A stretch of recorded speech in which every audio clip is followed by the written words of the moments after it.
مولانا زکریا صاحب، ایک بڑا اہم مسئلہ ہے، بڑا اہم سوال ہے۔ وہ سوال یہ ہے کہ نوجوان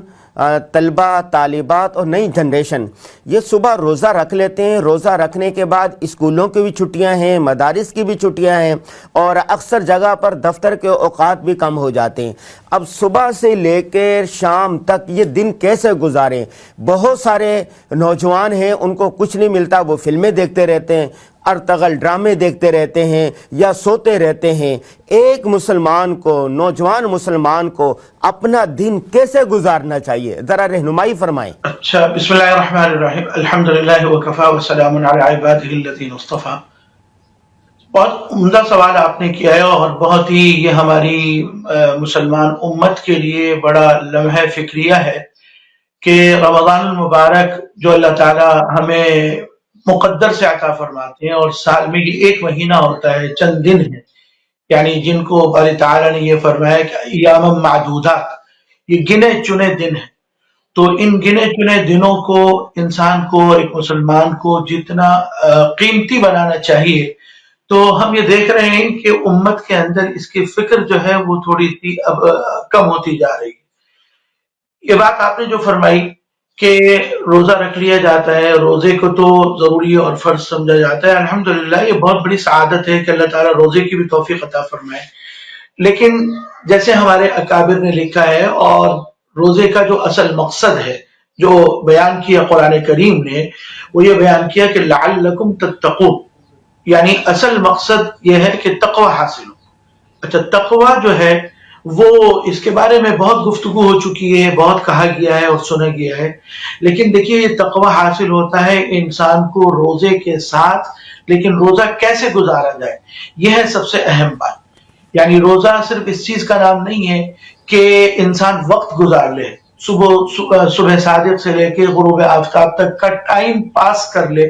تو روزہ وقت گزارنے کا یا ٹائم پاس کرنے کا نام نہیں ہے۔ ہم یہ دیکھتے رہے، اور نوجوان نسل کی آپ نے بات کی، تو نوجوان نسل میں ہم یہ بات دیکھتے ہیں کہ وقت گزاری کا مشغلہ سمجھتے ہیں کہ اس میں زیادہ تر انسان سو کر گزار لے، یا پھر انسان جو ہے وہ گپ شپ میں گزار لے،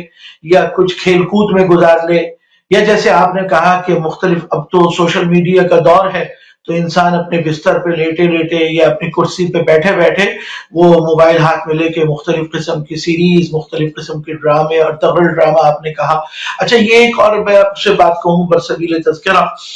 کہ ہمارے ہاں بہت سے لوگ یہ سمجھتے ہیں کہ یہ ڈرامہ دیکھنا، خاص طور پہ ارطغرل ڈرامہ دیکھنا، یہ کوئی نیکی کی بات ہے، کیونکہ اس میں جناب وہ خلافت عثمانیہ اور اس سے متعلق واقعات ہیں، لیکن یہ تو ایک ڈرامہ ہے جس کو ڈرامائز کیا گیا ہے، جس کے اندر گلیمر پیدا کیا جاتا ہے مختلف طریقوں سے، اور وہ بہت سے طریقے اس میں غیر شرعی ہیں، غیر اخلاقی ہیں۔ اس میں خواتین کا وہ ہے، جس میں میوزک کا استعمال ہے۔ تو بہرحال ان شارٹ یہ کہ ہمیں روزے کو کس طرح گزارنا چاہیے، روزے کے وقت کو کس طرح گزارنا چاہیے، یہ بہت ضروری بات ہے۔ سب سے اہم بات جو ہمیں یہ بتائی گئی قرآن کریم میں اور نبی کریم صلی اللہ علیہ وسلم کی حدیث میں، وہ یہ کہ روزہ نام ہے باری تعالیٰ کے گناہوں کو، منہیات کو، منکرات کو چھوڑنے کا۔ یعنی روزہ صرف اس چیز کا نام نہیں ہے کہ انسان کھانا پینا چھوڑ دے اور صبح صادق سے غروب آفتاب تک وہ بھوکا پیاسا رہے، کیونکہ آپ نے بھی حدیث سنی ہوگی، اور ہم نے بھی الحمدللہ پڑھی ہے، اور آپ نے بھی پڑھی ہے کہ نبی کریم صلی اللہ علیہ وسلم نے ارشاد فرمایا کہ بہت سے روزے دار ایسے ہیں، رب صائم لیس له من صیامه الا الجوع،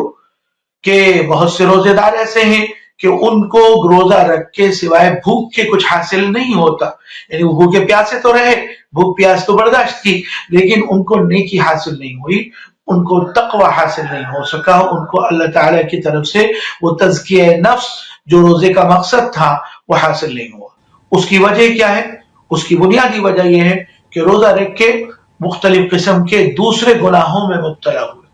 ہمارے حضرت شیخ الاسلام صاحب مولانا مفتی محمد تقی عثمانی صاحب دامت برکاتہم، میرے نانا اور استاد وہ، اور میرے مربی اور شیخ، وہ فرماتے ہیں کہ روزہ جو ہے وہ در حقیقت ایک ایسی زبردست نیکی ہے کہ آپ نے گرمی کے موسم کے اندر اپنے کمرے میں گرمی سے بچاؤ کے لیے ایئر کنڈیشن لگا لیا، جس سے آپ کو ٹھنڈک حاصل ہو رہی. تو اب آپ ٹھنڈک حاصل کرنے روزہ رکھ کے آپ نے یہ ٹھنڈک حاصل کرنی شروع کی، نیکیوں کی ٹھنڈک حاصل شروع کی. لیکن اس کے بعد جب آپ کمرے کے اندر وہ چلا لیتے ہیں ایئر کنڈیشن، تو پھر آپ اس بات کی کوشش کرتے ہیں کہ کمرے کے دروازے بند رہیں، اسی طرح کھڑکیاں بند رہیں، روشن دان بند رہیں، تاکہ کمرے کے اندر جو ٹھنڈک حاصل ہو رہی ہے، جو کولنگ ہو رہی ہے، وہ باہر نہ نکلے. اسی طرح باہر کی گرم ہوا وہ کمرے کی فضا کو خراب نہ کرے اور اس کو گرم نہ کرے. تو روزہ رکھ کے ہم نے نیکیوں کی، باری تعالیٰ کی طرف سے تجلیات اور نور کی ٹھنڈک حاصل کرنے کا سامان کیا. لیکن اس روزے کے اندر ہم نے اپنی آنکھوں کا غلط استعمال کیا، یا اپنے کانوں کا غلط استعمال کیا، یا اپنی زبان کا غلط استعمال کیا. تو اس طرح سے ہم یہ زبان، کان اور آنکھوں کا غلط استعمال کر کے، یا ہاتھ پاؤں کا غلط استعمال کر کے، یا دماغ کا غلط استعمال کر کے ہم وہ کھڑکیاں اور دروازے کھول رہے ہیں جس سے نیکی کی یہ ٹھنڈک، نیکی کا یہ نور باہر نکل رہا ہے، جبکہ ظلمت اور تاریکی پھر اندر آ رہی. تو اسی کو نبی کریم صلی اللہ علیہ وسلم نے حدیث میں فرمایا کہ لیس لہ من صیامہ الا الجوع، کہ روزہ رکھ کے بھوک تو برداشت کر لی، لیکن جو نور تھا، جو تقوی تھا، جو تزکیہ نفس تھا، وہ حاصل نہیں ہو سکا.